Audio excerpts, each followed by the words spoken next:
9:40 breaking में आज की पहली बड़ी खबर। यूपी चुनाव से पहले योगी कैबिनेट में मंत्री रहे स्वामी प्रसाद मौर्य समेत बागी विधायकों ने आज समाजवादी पार्टी ज्वाइन कर ली। स्वामी प्रसाद मौर्य के अलावा पूर्व मंत्री धर्म सिंह सैनी और बीजेपी छोड़कर आए 6 विधायक भी समाजवादी पार्टी में शामिल हो गए। अखिलेश यादव की मौजूदगी में बीजेपी के बागियों को समाजवादी पार्टी में शामिल करवाया गया। अगली बड़ी न्यूज आपको बताते हैं। समाजवादी पार्टी में शामिल होने के बाद स्वामी प्रसाद मौर्य ने बीजेपी पर जमकर हमला बोला। कहा बीजेपी के लोग कुंभकर्णी नींद में सो रहे थे, अब उनको नींद ही नहीं आ रही। स्वामी प्रसाद मौर्य बोले, जिसके साथ रहता हूं मुख्यमंत्री बनवाता हूं, जिसके साथ नहीं रहता हूं उसका अता पता नहीं चलता।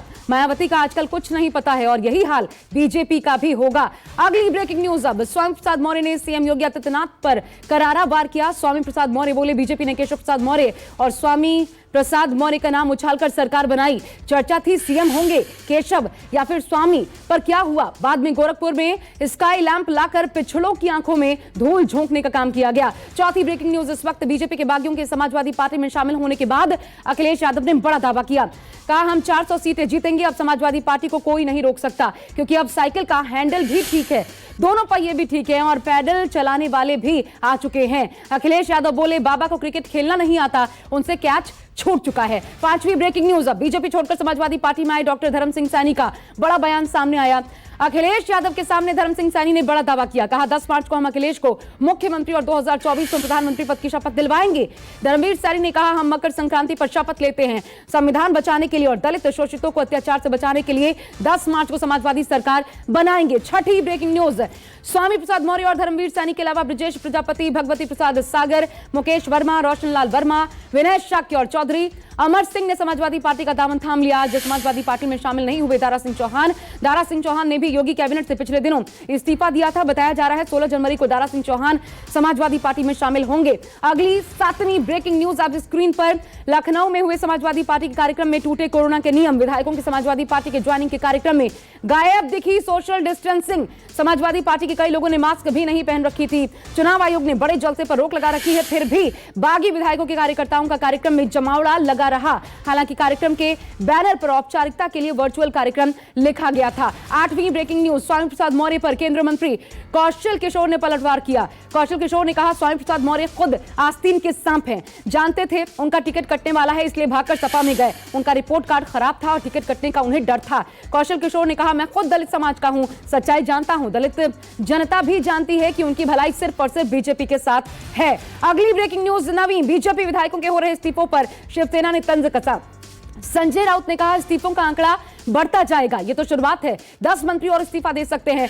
संजय राउत ने कहा जब अपने प्रमुख मंत्री ही बीजेपी छोड़कर जा रहे हैं तो समझ लीजिए कि क्या होने वाला है। 10वीं ब्रेकिंग न्यूज। अब चुनाव के ऐलान के बाद उम्मीदवारों की सूची जारी करने का सिलसिला शुरू हो चुका है। समाजवादी पार्टी आज दूसरी लिस्ट जारी करने वाली है। कल एसपी ने 29 उम्मीदवारों की पहली लिस्ट जारी की थी, जिसमें एसपी के 10 और रालोद के 19 उम्मीदवार शामिल हैं। 11वीं ब्रेकिंग न्यूज अब आपको बताते हैं।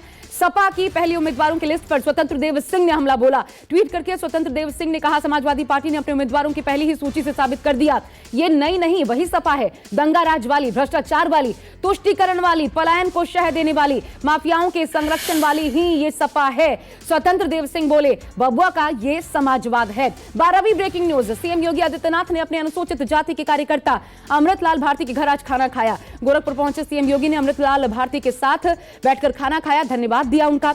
मकर संक्रांति यानी कि खिचड़ी के मौके पर अमृतलाल भारती ने सहभोज पर उन्हें आमंत्रित किया था। 13वीं ब्रेकिंग न्यूज अब आपको बता देते हैं, जो आपकी टीवी स्क्रीन पर अब आप देख पाएंगे। यूपी चुनाव के लिए आज देर शाम जारी हो सकती है बीजेपी की पहली लिस्ट।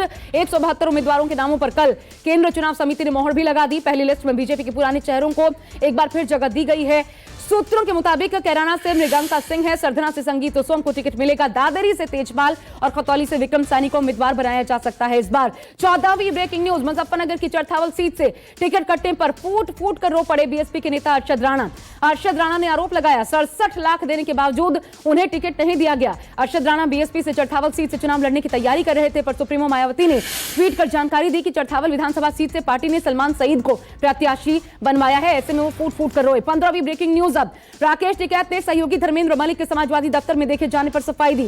राकेश टिकैत ने न्यूज 24 से बातचीत में कहा भारतीय किसान यूनियन का कोई भी चुनाव नहीं लड़ेगा। राकेश टिकैत बोले बस मैनिफेस्टो में किसानों से जुड़ी बातों को जुड़वाने गया था। धर्मेंद्र मलिक कल लखनऊ में समाजवादी पार्टी में गए थे और वहां पर कैमरों ने उन्हें कैद किया था, जिसके बाद सफाई आई है। 16वीं ब्रेकिंग न्यूज, यूपी विधानसभा चुनाव के लिए आज से नामांकन प्रक्रिया शुरू। चुनाव के पहले चरण में 11 जिलों के 58 सीटों पर नामांकन की जाएगी। इतिहास में पहली बार ऑनलाइन माध्यम से नामांकन दाखिल करने की सुविधा है। 21 जनवरी तक नामांकन दाखिल की जा सकती है।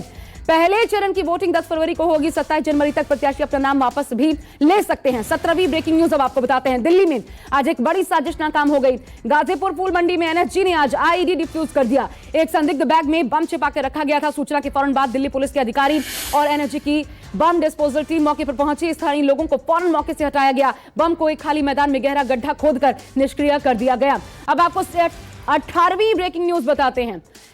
गणतंत्र दिवस से पहले दिल्ली में आईडी मिलने के बाद सुरक्षा एजेंसियों के होश फाख्ता हो गए। दिल्ली पुलिस के अलावा जांच एजेंसियां स्थानीय लोगों से पूछताछ में जुटी हैं। सुरक्षा एजेंसियां ये पता लगाने की कोशिश कर रही हैं कि आखिर बैग में आईडी किसने प्लांट किया, कहां से लेकर आया गया था और कहां लेकर इस आईडी को जाना था। 19वीं ब्रेकिंग न्यूज दिल्ली से। दिल्ली के अलावा अमृतसर के गांव में भी 5 किलो आरडीएक्स मिला। कहा जा रहा है यह विस्फोटक पंजाब विधानसभा चुनाव 2022 के दौरान पंजाब को दहलाने के लिए इस्तेमाल किया जाना था। ये आरडीएक्स गांव की मुख्य सड़क के पास ही खेत में छिपाकर रखा गया था। विस्फोटक की बरामदगी के बाद एसटीएफ की टीम ने पूरे गांव में सर्च अभियान भी शुरू कर दिया है। कुछ संदिग्धों को हिरासत में लेकर उनसे पूछताछ भी की जा रही है। अब 20वीं बड़ी खबर इस वक्त की। पंजाब विधानसभा चुनाव के लिए कांग्रेस ने उम्मीदवारों की लिस्ट फाइनल कर ली है। कांग्रेस जल्द ही उम्मीदवारों को उनकी लिस्ट जारी कर सकती है। केंद्रीय चुनाव समिति की बैठक में उम्मीदवारों के नामों को कल अंतिम रूप दिया गया। लिस्ट में युवा उम्मीदवारों को तरजीह दी गई है। माना जा रहा है जिस लिस्ट पर मोहर लगी उसमें कैप्टन अमरिंदर सिंह के करीबी विधायकों का पत्ता साफ है। 21वीं बड़ी खबर, कांग्रेस की केंद्रीय चुनाव समिति ने पंजाब विधानसभा के लिए 78 उम्मीदवारों के नाम फाइनल कर दिए हैं। बताया जा रहा है कि सीएम चन्नी 2 सीटों पर चुनाव लड़ सकते हैं। सीएम चन्नी चमकौर साहब और आदमपुर सीट से चुनाव मैदान में उतर सकते हैं। आदमपुर सीट से चुनाव लड़ने की वजह दलित मतदाताओं की अच्छी खासी तादाद है और चन्नी दलित सिख समाज से ही आते हैं। 22वीं ब्रेकिंग न्यूज अब पंजाब से ही। पंजाब में चुनाव प्रचार में जुटे दिल्ली के सीएम अरविंद केजरीवाल। चुनाव प्रचार के लिए केजरीवाल आज सीएम चन्नी के गढ़ पहुंचे। चन्नी के चुनावी क्षेत्र चमकौर साहब के खेतों पर पहुंचे केजरीवाल। चमकौर साहब पहुंचकर केजरीवाल ने आम आदमी पार्टी के लिए वोट मांगे। इस दौरान केजरीवाल ने लोगों से मुलाकात भी की और लोगों से उनकी समस्याएं जानने की भी कोशिश की। 23वीं ब्रेकिंग न्यूज, संसद का बजट सत्र 31 जनवरी से इस बार शुरू होगा। सूत्रों के मुताबिक 1 फरवरी को बजट पेश किया जाएगा। बताया जा रहा है कि इस बार बजट सत्र को 2 हिस्सों में विभाजित किया गया है। पहला हिस्सा 31 जनवरी से 11 फरवरी तक, दूसरा 14 मार्च से 8 अप्रैल तक का हो सकता है। 24वीं ब्रेकिंग न्यूज अब, अलवर में दिव्यांग बच्ची से दरिंदगी मामले में आज संबित पात्रा ने प्रियंका गांधी और राहुल गांधी को घेरा। संबित पात्रा ने कहा कांग्रेस का नारा लड़की हूं लड़ सकती हूं दिखावा है। राजस्थान में कांग्रेस का मॉडल लड़की हूं लड़ना मना है। संबित पात्रा ने प्रेस कॉन्फ्रेंस करके कहा कि राहुल गांधी और प्रियंका गांधी अलवर गैंगरेप की घटना की पीड़िता से मिलने जाएंगे। प्रियंका और राहुल गांधी पूरी तरीके से फेल हो चुके हैं। 25वीं ब्रेकिंग न्यूज अब, इसी मामले से जुड़ी अलवर में नाबालिग के साथ गैंगरेप मामले को लेकर केंद्रीय मंत्री नरेंद्र सिंह तोमर ने कांग्रेस पर निशाना साधा। कहा कांग्रेस शासित राज्यों में इस तरह की घटनाएं नई बात नहीं है। कांग्रेस कानून व्यवस्था पर ज्यादा ध्यान नहीं देती। अगर पार्टियां निजी फायदे के बारे में सोचती रहेंगी तो जनता को सुरक्षित रखने का काम कौन करेगा। 26वीं ब्रेकिंग न्यूज अब, अलवर में दिव्यांग बच्ची से गैंगरेप मामले में 4 दिनों के बाद भी आरोपियों का कोई सुराग नहीं। बीते मंगलवार को अलवर में निर्भया जैसा कांड हुआ।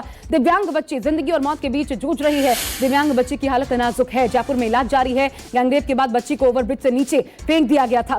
पुलिस आरोपियों की तलाश में जुटी है। एक प्राइवेट बस सवारों पर पुलिस को शक है। अब 27वीं ब्रेकिंग न्यूज, देश में बेकाबू होते कोरोना संक्रमण से जुड़ी आज डराने वाले आंकड़े सामने आए। एक दिन में 2,64,000 से ज्यादा नए मरीज पाए गए हैं।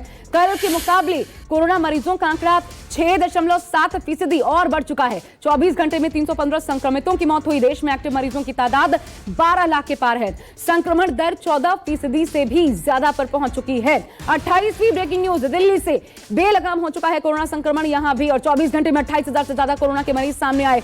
दिल्ली में बढ़ते संक्रमण के चलते लोकनायक और जीटीबी अस्पतालों में सर्जरी स्थगित कर दी गई है। अस्पतालों में वैकल्पिक और नियमित सर्जरी पर अगले आदेश तक के लिए रोक लगा दी गई है।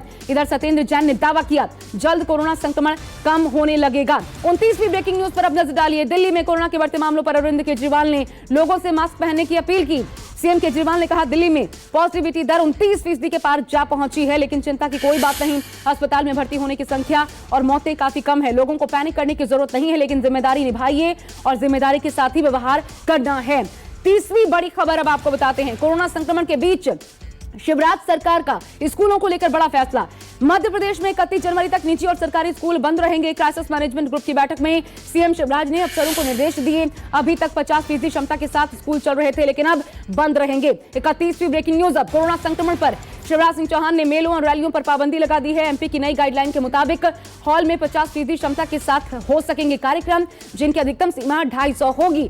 खेल गतिविधियां 50% से तक ही चलेंगी और खिलाड़ी सिर्फ इतने ही रखे जाएंगे, पर दर्शकों पर पाबंदी रहेगी। प्री बोर्ड परीक्षाएं जो कि 20 जनवरी से थी, अब वो टेक होम एग्जाम होंगे। अब अगली ब्रेकिंग न्यूज पर नजर डालिए। कोरोना के कहर का असर एम्स पटना में भी देखने को मिला। तीसरी लहर में पटना एम्स में 9 दिनों में 202 डॉक्टर समेत 607 स्वास्थ्य कर्मी कोरोना से संक्रमित हुए। डॉक्टरों और अस्पताल कर्मियों के पॉजिटिव होने के कारण स्वास्थ्य व्यवस्था पर भारी असर पड़ा। बता दें कि पहले ही ओपीडी में मरीजों की संख्या 50 के पार नहीं जा सकती, यह फैसला लिया गया है। 33वीं ब्रेकिंग न्यूज। देश में बढ़ते कोरोना संक्रमण पर डराने वाली रिपोर्ट सामने आई। यूएन ने अपनी रिपोर्ट में चेतावनी देते हुए कहा, भारत में दूसरी लहर जैसे हालात फिर से हो सकते हैं। संयुक्त राष्ट्र ने अपनी रिपोर्ट में कहा, ओमिक्रॉन वेरिएंट की वजह से भारत का आर्थिक सुधार बाधित हो सकता है। भारत को सतर्क रहने की जरूरत है। अगली ब्रेकिंग न्यूज। सिलीगुड़ी से जलपाईगुड़ी ट्रेन हादसे में मरने वालों की तादाद बढ़ती जा रही है। इस रेल हादसे में अब तक 9 लोगों की मौत की पुष्टि हो चुकी है।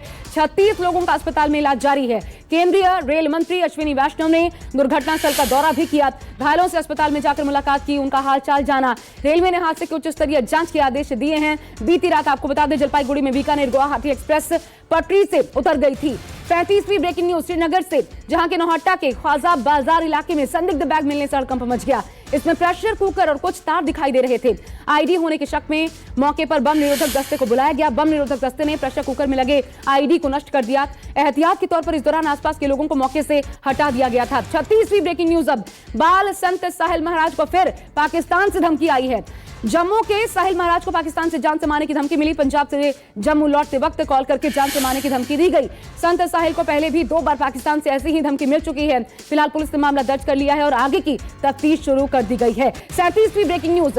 केरल के कोट्टायम कोर्ट ने बहुचर्चित नन दुष्कर्म कांड के आरोपी बिशप फ्रैंको मुल्लक को बरी कर दिया है। मुलक्कल पर नन के साथ 2014 और 2016 के बीच रेप करने का आरोप लगा था। नन का यौन शोषण करने के आरोप के बाद उन्हें गिरफ्तार कर लिया गया था। कोट्टायम की अदालत ने 100 दिनों से ज्यादा समय तक चले मुकदमे के बाद सभी आरोपियों को आरोपों से बरी कर दिया है। अगली ब्रेकिंग न्यूज 38वीं। तमिलनाडु से। तमिलनाडु में पोंगल के मौके पर राज्य के कई इलाकों में जल्लीकट्टू प्रतियोगिता हो रही है। मदुरै के अवनियापुरम क्षेत्र में जल्लीकट्टू प्रतियोगिता में काफी तादाद में युवाओं ने भाग लिया। इस दौरान कई लोगों को चोटें आई। जल्लीकट्टू तमिलनाडु के ग्रामीण इलाकों का एक परंपरागत खेल है, जो कि पोंगल त्योहार पर आयोजित करवाया जाता है और जिसमें बैलों से इंसानों की लड़ाई कराई जाती है। अब अगली ब्रेकिंग न्यूज पर नजर डालिए। दिल्ली में ठंड के कहर के साथ ही कोहरे का प्रकोप भी शुरू हो चुका है। दिल्ली एनसीआर में कई इलाकों में आज सुबह कोहरे की घनी सफेद चादर दिखाई पड़ी। इसके चलते विजिबिलिटी कम हो गई। राह चलते लोगों को खासी दिक्कतों का सामना करना पड़ा। मौसम विभाग ने देश के कई अन्य हिस्सों में भी भीषण कोहरे और शीतलहर का अनुमान जताया है। यही नहीं, झारखंड, बिहार, साथ ही कई और राज्यों में भी बारिश की चेतावनी जारी की गई है। 40वीं और अंतिम ब्रेकिंग न्यूज। अब बगदाद में अमेरिकी दूतावास को निशाना बनाकर 3 रॉकेट दागे गए। इनमें से 2 रॉकेट दूतावास के आसपास गिरे, जबकि एक अन्य रॉकेट पास के स्कूल पर गिरा। इसकी सेना ने एक बयान में कहा कि बगदाद में अमेरिकी दूतावास के खिलाफ रॉकेट हमले में एक बच्चा और एक महिला घायल हो गए। ये एक दुर्लभ घटना है, जहां इस तरह की घटना में इराकियों को चोट आई है।